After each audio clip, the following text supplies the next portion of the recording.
Hello my dear students. Gayatri Vidya Mandir उच्च माध्यमिक विद्यालय सांचौर जिला जालौर के हमारे इस यूट्यूब चैनल पर आप सभी का एक बार फिर से स्वागत है।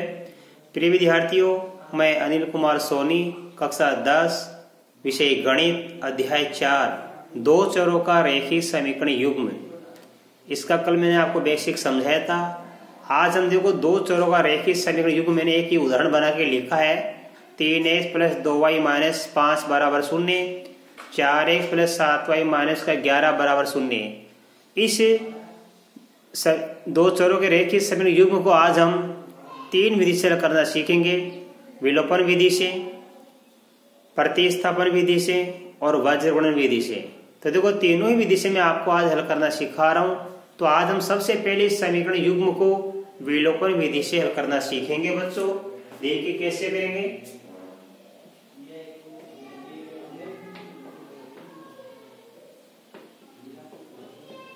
अच्छी तरह सीखना।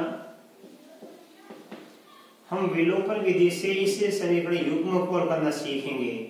हमारा ये समीकरण मान लिया हमने नंबर 1 और ये समीकरण हमने मान लिया नंबर 2। बच्चों विलोपन विधि से समीकरण युग्म को हल करने के लिए हम क्या करते हैं, या तो x का गुणांक समान करके उसका विलोपन करेंगे अथवा y का गुणांक समान करके उसका विलोपन करेंगे। अब कैसे करेंगे देखो, यहाँ x का गुणांक 3, यहाँ x का गुणांक 4 दोनों अलग है। यहाँ y का गुणांक 2, यहाँ y का गुणांक 7 है, ये भी अलग है। तो हम चाहे तो y का गुणांक समान कर देंगे, चाहे x का, वो आपकी इच्छा है। यदि आप x को समान करना चाहो तो इस समीकरण 1 को हम 4 से गुणा करेंगे, 3 को 4 से गुणा करेंगे 12 और 4 का गुणा 3 से करेंगे 12, 7 को 2 से गुणा करेंगे तो यहाँ पे हो जाएगा 14 और 2 को 7 से गुणा करेंगे 14। तो यानी हमको क्या करना है, गुणांकों को समान कैसे किया जाता है, आए समझ में। तो यहाँ पे ऊपर वाले समीकरण को नीचे वाले गुणांक से गुणा करेंगे और नीचे वाले गुणांक को नीचे वाले समीकरण को ऊपर वाले गुणांक से गुणा करेंगे। देखो कैसे, मान लो मैं y का विलोपन करूंगा तो मान लिया हमने इस समीकरण 1 को, ये समीकरण 1 हमारा, इस समीकरण 1 को देखो यहाँ y का गुणा कितना 2 से और y का गुणा 7 से। इस दो वाले को मैं किससे गुणा करूंगा, 7 से, ये 7 से गुणा कर दिया और 7 वाले का गुणा किससे करूंगा, 2 से। इसका मतलब है समीकरण 1 को हम 7 से गुणा करेंगे और समीकरण हम इस 2 को किससे गुणा करेंगे, 2 से। तो देखो समीकरण 1 को तो हम 7 से गुणा करेंगे और समीकरण 2 को हम किससे गुणा करेंगे, 2 से। गुणा करना सीखो। 3x को 7 से गुणा करेंगे बच्चों तो ये आएगा 21x, 2y को 7 से गुणा करेंगे तो 14 और 5 को 7 से गुणा करेंगे तो -35, 0 को 7 से गुणा करने पर 0। ये समीकरण बन गया हमारा 3 नंबर। अब इस समीकरण को किससे गुणा करेंगे, 2 से। 2 को 4x से गुणा करेंगे तो 8x और 7y को 2 से गुणा करेंगे तो कितना आएगा बच्चों, यहाँ पे 14y। -11 को 2 से गुणा करेंगे तो -22 और 0 को 2 से गुणा करने पर 0। ये कक्षा 9 में मैंने आपको सिखाया था। अब देखो ये 14y, ये 14y, यहाँ भी y का गुणांक 14 है, यहाँ भी y का गुणांक 14 हो गया। अब इसका विलोपन कैसे करेंगे, विलोपन करने के लिए देखो गुणांक तो समान होना चाहिए लेकिन चिन्ह विपरीत होना चाहिए। यहाँ गुणांक समान है और चिन्ह भी समान है, तो चिन्ह विपरीत कैसे करेंगे, इस नीचे वाले समीकरण से बदल देना। ये प्लस का माइनस, ये प्लस का माइनस, ये माइनस का प्लस। अब देखो प्लस 14y से माइनस का 14y कट गया, ये माइनस का 14y बन गया। माइनस का 8x से प्लस का 21x है, तो बाकी करने पर क्या बचेगा, ये बचेगा 13x। माइनस का 35 से प्लस का 22, तो माइनस का 35 प्लस का 22, 5 से 2 घटाएंगे 3, 3 से 2 घटाएंगे 1, तो ये हो गया माइनस का 13 बराबर क्या है, 0। अब देखो 13x बराबर क्या लिख देंगे हम, 13, क्योंकि -13 उधर जाएगा प्लस का बन जाएगा। अब x का मान ज्ञात करने के लिए हम 13 में किसका भाग देंगे, इस 13 का, क्योंकि 13 गुणा है, गुणा भाग में चल जाएगा। 13 में 13 का भाग दिया, 1 आ गया, तो x बराबर कितना प्राप्त हो गया, 1। अब जो भी हमें चर का मान प्राप्त होता है वो चाहे 1 में, 2 में, 3 में, 4 में, किसी भी समीकरण में आप रख के देख लेना। तो x बराबर 1 में किस में रखूंगा, समीकरण 1 में रखूंगा, रखने पर। अब देखो इस समीकरण 1 में 3 का 3 हमारे पास, मैंने x का मान रख दिया 1, ये प्लस का 2y माइनस का 5 बराबर 0। तो ये 2y का 2y ध्यान देना बराबर इन दोनों का हो जाएगा 5, 3 एकम 3 है ये 3 उधर जाएगा तो माइनस का 3 बन जाएगा, ये माइनस का 5 उधर जाएगा, प्लस का 5 बन जाएगा। तो देखो 2y बराबर क्या है, 5 में से 3 किया तो कितना बच गया 2। तो y का मान क्या करेंगे, 2 में 2 का भाग देंगे, 2 में 2 का भाग देंगे कितना आएगा 1, तो y बराबर आ गया 1। तो हमारे पास बच्चों देखो यहाँ पे x बराबर कितना प्राप्त हुआ 1 और y बराबर भी कितना प्राप्त हुआ 1 प्राप्त हो गया। तो ये हमारा x बराबर 1 और y बराबर 1 आ गया। ये हमने विलोपन विधि से कर लिया। अब हम इसी समीकरण को प्रतिस्थापन विधि से करके देखेंगे, यही उत्तर आएगा। देखना आप इसका स्क्रीनशॉट ले लीजिए। अब देखो बच्चों प्रतिस्थापन विधि से कैसे हल करते हैं, यानी एक के स्थान पर दूसरा मान रखना। इसका तरीका क्या है, हम समीकरण 1 में से या तो x का मान ज्ञात करेंगे या y का, किसी एक चर का मान। दूसरा ऑप्शन क्या आपके पास, आप समीकरण 2 में से x या y का मान ज्ञात करो। यानी हमें यहाँ क्या करेंगे, दोनों समीकरण में किसी एक चर का मान ज्ञात करना है, चाहे x का मान ज्ञात करो चाहे y का, चाहे समीकरण 1 से ज्ञात करो चाहे समीकरण 2 से। मान लो मैं यहाँ पे समीकरण 2 से किसका मान ज्ञात कर रहा हूं, मैं y का मान ज्ञात कर रहा हूं। देखो ध्यान देना, समीकरण 2 से मैं किसका मान ज्ञात करूंगा, y का। तो y का मान ज्ञात करने के लिए इन दोनों का तो हो जाएगा पक्षांतरण और 7 का दे देंगे भाग। यदि आप x का मान ज्ञात करना चाहो तो इन दोनों का हो जाएगा पक्षांतरण और इसका लग जाएगा भाग। जिसका मान ज्ञात करेंगे उसके गुणांक का भाग दे देते हैं और बाकी संख्या का पक्षांतरण कर देते हैं। हम समीकरण 2 से किसका मान ज्ञात करेंगे, y का। तो देखो y का मान ज्ञात करने के लिए लिखूंगा y बराबर, अब इन दोनों का करेंगे पक्षांतरण, ये माइनस का 11 बन जाएगा प्लस का 11, ये 4x बन जाएगा माइनस का 4x और y का गुणा कितना 7, इसका दे देंगे भाग। ये बन गया समीकरण नंबर 3। तो समीकरण 2 से हमने किसका मान ज्ञात कर लिया, ये y का मान ज्ञात कर लिया। y का मान क्या हो गया, ये 11, ये माइनस का 4x बटा में 7। अब ये मान हम किस में रखेंगे, 1 में। यदि हमने ये समीकरण 3 2 से बनाया है तो ये मान 1 में रख देना, और मान लो आपने समीकरण नंबर 3 1 से बनाया है तो ये मान 2 में रख देना। हमने 3 नंबर किससे बनाया, दूसरे से बनाया, तीसरा। अब ये तीसरे का मान उठाकर कहां रख देंगे, 1 में। तो हम लिखेंगे देखो यहाँ पे समीकरण 3 से y बराबर 11 माइनस का 4x बटा 7 समीकरण 1 में रखने पर, बड़ा ही सिंपल है। हमने समीकरण 2 को हल करके y का मान ज्ञात कर लिया तो समीकरण 3 बन गई। अब ये मान 1 में रख देंगे हम। तो देखो ध्यान से, 3x का 3x प्लस का 2, कोष्ट में क्या रखेंगे 11 माइनस का 4x बटा 7, ये हमने y का मान रख दिया। माइनस का 5 बराबर कितना 0, राइट। अब देखो बच्चों हमारे पास में कितना है, ये मैं इसको और भी कर सकता हूं। देखो यहाँ पे 3x प्लस इस 11 माने 4x का गुणा 2 से हो रहा है, 2 को 11 से गुणा करने पर 22 और 2 का माइनस 4x से भी गुणा करेंगे तो माइनस का 8x बटा में कितना हमारे पास 7 माइनस का 5 बराबर 0। अब हम कैसे करेंगे बच्चों, ध्यान देना, यहाँ पे बटा में कितना 7, यानी ये लेसअप है, ये बट्टा में आ गया 7, तो इस लेसअप से गुणा कर देंगे इस पूरी समीकरण को। तो देखो ये लिखेंगे आगे, समीकरण को 7 से गुणा करने पर इस पूरी समीकरण का गुणा किससे कर देंगे, इस लेसअप से। तो देखो गुणा करेंगे 3x है हमारे पास, ये हमने 7 से गुणा कर दिया, प्लस ये कितना हमारे पास 22 माइनस का 8x बट्टा कितना 7, इसका गुणा भी किससे कर दूंगा मैं 7 से, ये माइनस का 5, इसका गुणा भी किससे कर दूंगा 7 से, बराबर 0। तो देखो हमने 3x का गुणा भी 7 से कर दिया, 22 माइनस 7 से बड़ा 7 का गुणा भी 7 से कर दिया, माइनस 5 का गुणा भी 7 से कर दिया, और 0 को 7 से गुणा करें 0 आता है, इसलिए मैंने 0 लिखा है। तो ये कितना बन जाएगा बच्चों, देखो यहाँ पे 21x, ये 7 से 7 कट गया तो क्या बच गया, प्लस का 22 माइनस का 8x माइनस 5 को 7 से गुणा करेंगे 35 बराबर क्या आ गया 0।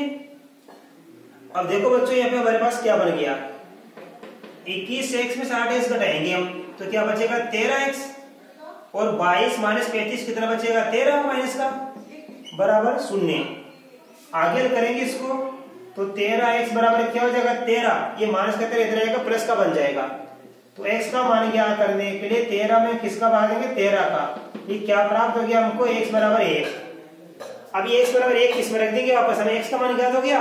अब ये देखो y का मान ज्ञात करना है, तो y का मान इससे आप ये मान 1 में भी रख सकते हो, 2 में भी रख सकते हो, 3 में रख सकते हो। इस सरलता के लिए आप इसमें रख देना क्योंकि y का मान सिंपल हो गया है। तो x बराबर 1 किसमें रख देंगे अपन, समीकरण 3 में रखने पर, राइट। अब देखो यहाँ पे y का y, राइट, फिर बराबर 11 का 11 माइनस का 4। अब x की जगह x का मान कितना है 1, ये मैंने रख दिया, बटा में कितना है 7, आगे कह लीजिए 11 का 11 माइनस 4 को 1 से गुणा करेंगे तो माइनस 4 बटा में 7। अब तो 11 में 4 गया 7 बचता है, तो 7 में 7 का भाग देंगे तो y बराबर कितना आ गया 1। तो हमारे पास x बराबर भी 1 आ गया और y बराबर भी कितना आ गया 1 आ गया। बड़ा सिंपल है। हमें क्या करना है, समीकरण 2 से चाहे x का मान ज्ञात कर लो चाहे y का मान ज्ञात कर लो, ये समीकरण 3 बन जाएगी और ये मान 1 में रख देना बस। जैसे वो चर का मान x का ज्ञात हो गया, अब ये मान उठा के किसमें रख देंगे, समीकरण 3 में रख देंगे। तो यहाँ पर देखो x बराबर 1 और y बराबर कितना आया 1। तो हमने विलोपन विधि से किया तो भी x बराबर 1 y बराबर 1 आया, प्रतिस्थापन विधि से करके देख लिया तो भी x बराबर 1 y बराबर 1, यानी उत्तर समान आएंगे। अब एक तीसरी विधि में आपको और सिखाऊंगा, वज्र गुणन विधि से। आप इनका इसका स्क्रीनशॉट लो, मैं आपको तीसरी विधि सिखाऊंगा।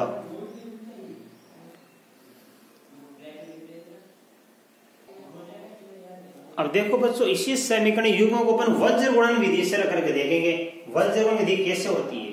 देखो हमारा ये क्या है, x का गुणांक तो कहलाता है a का मान, y का गुणांक कहलाता है b का मान, और जो बच गया ये कहलाता है c का मान। तो यहाँ पे क्या है, ये a b c समीकरण एक तो बनता है a1 b1 c1। तो देखो हमारे पास यहाँ पे क्या लिखा है, a1 का मान क्या लिखा है 3, b1 का मान क्या लिखा है 2 और c1 का मान क्या लिखा माइनस का 5।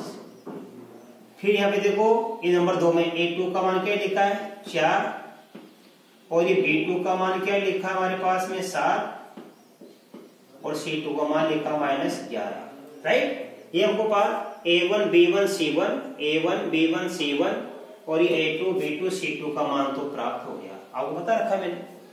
अब देखो वज्र गुणन विधि से मतलब है हमें सबसे पहले लिखना है x बराबर, फिर लिखना y बराबर, फिर लिखना अपन को 1।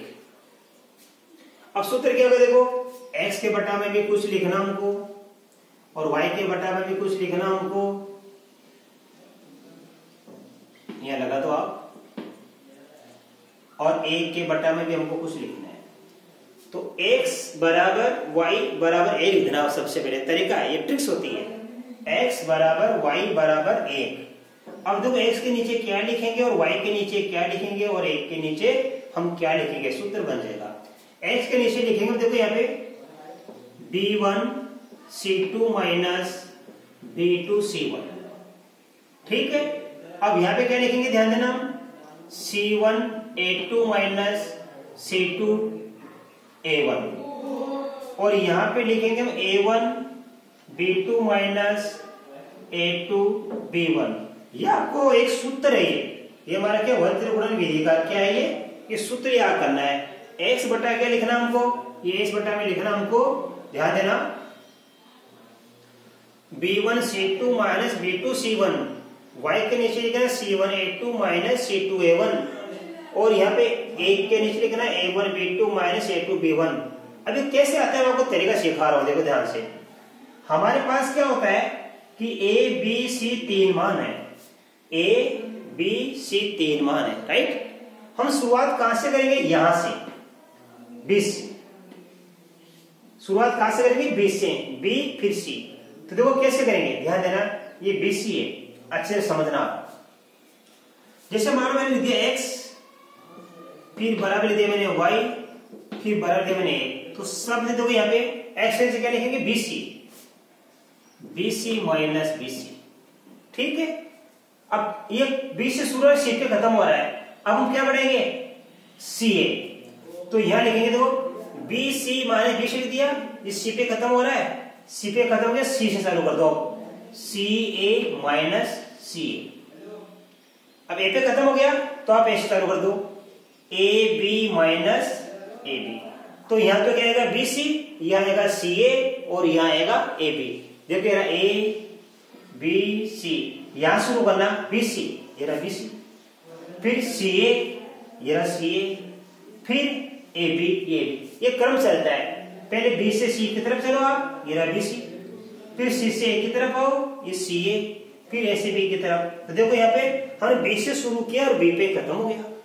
अब क्या करेंगे, अभी देखो यहाँ लिखना आप B1 C2, ये 1 2 2 1 1 2 2 1 1 2 2 1।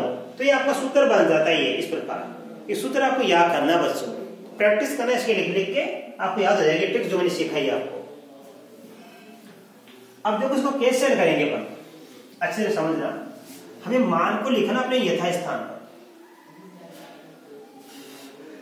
देखो x का x बटा B1 C2, B1 का मान कितना हमारे पास 2 है,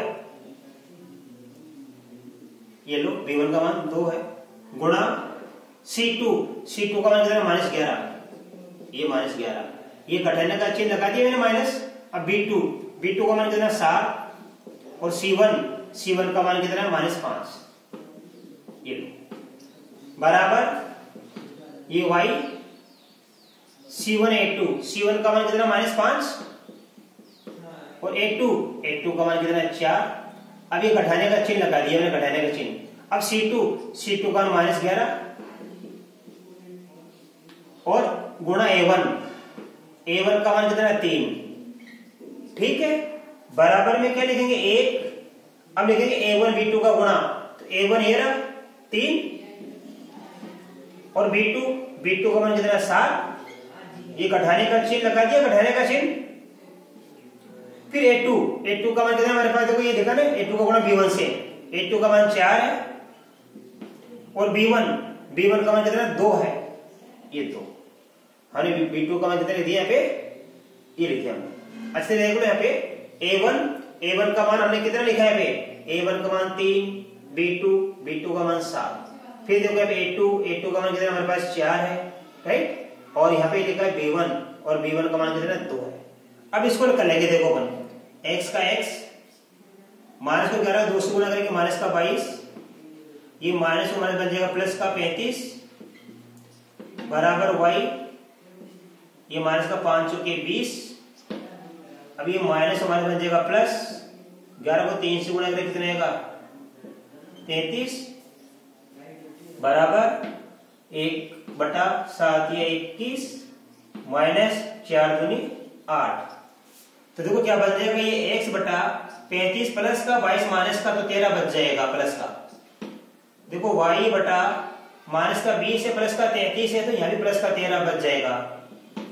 फिर 1/21 माइनस 8 बराबर क्या बचता है 13। तो हमको x बटा 13 बराबर y बटा 13 बराबर 1/13 प्राप्त हो गए। यानी तीनों मान क्या है, बराबर है। हमें x और y का मान बच्चों ज्ञात करना है। किसका मान ज्ञात करना है, x और y का। तो एक बार तो इन दोनों को लिख के लिखेंगे, इन दोनों को, क्योंकि x का मान ज्ञात करना है। ये हमारा क्या चर, ये चर और ये चर। तो एक बार तो इस संख्या को इस संख्या के साथ लिख के कर लो। आप देखो नंबर 1 x बटा 13 बराबर क्या लिखा है 1/13, 13 से 13 कट गया, तो x बराबर क्या आ गया 1 आ गया, राइट। अब नंबर 2 देखो आप, अब हमें y का मान क्या करना है, तो इन दोनों को लिख दीजिए। अब लिखेंगे y बटा 13 बराबर 1/13, 13 से 13 कट गया बच्चों, तो y बराबर कितना आ गया 1। तो हमारे पास देखो बच्चों x बराबर भी 1 आ गया और y बराबर भी कितना प्राप्त हो गया 1 प्राप्त हो गया। तो आज हमने बच्चों दो चरों का रेखीय समीकरण युग्म हल करने की 3 विधि सीखी, विलोपन विधि, प्रतिस्थापन विधि और वर्ग गुणन विधि। तीनों विधि से मैंने ज्ञात करना सिखा दिया। आप किसी भी विधि से ज्ञात कर सकते हो, उत्तर हमेशा समान आते हैं। हमारा जो मैंने उदाहरण बना के लिखा है इसमें x बराबर 1 और y बराबर कितना आ रहा है 1 आ रहा है। तो मैंने तीनों विधि से हल करके बता दिया, तीनों का उत्तर क्या आ रहा है x बराबर 1 और y बराबर 1। तो आप कोई सा भी दो चरों का रेखीय समीकरण युग्म आ जाए, आप किसी भी विधि से हल कर सकते हो। तीनों विधि की आप प्रैक्टिस करना, राइट। तो मैं आशा कर सकता हूं कि आज आपको बताएगी तीनों विधि, विलोपन विधि, प्रतिस्थापन विधि और वज्रगुणन विधि से दो चरों का रेखीय समीकरण युग्म हल करना अच्छी तरह समझ में आया होगा। इसके बाद बच्चों में आगे के कुछ उदाहरण या सवाल कल के वीडियो में सिखाऊंगा। तब तक के लिए आप सभी को धन्यवाद।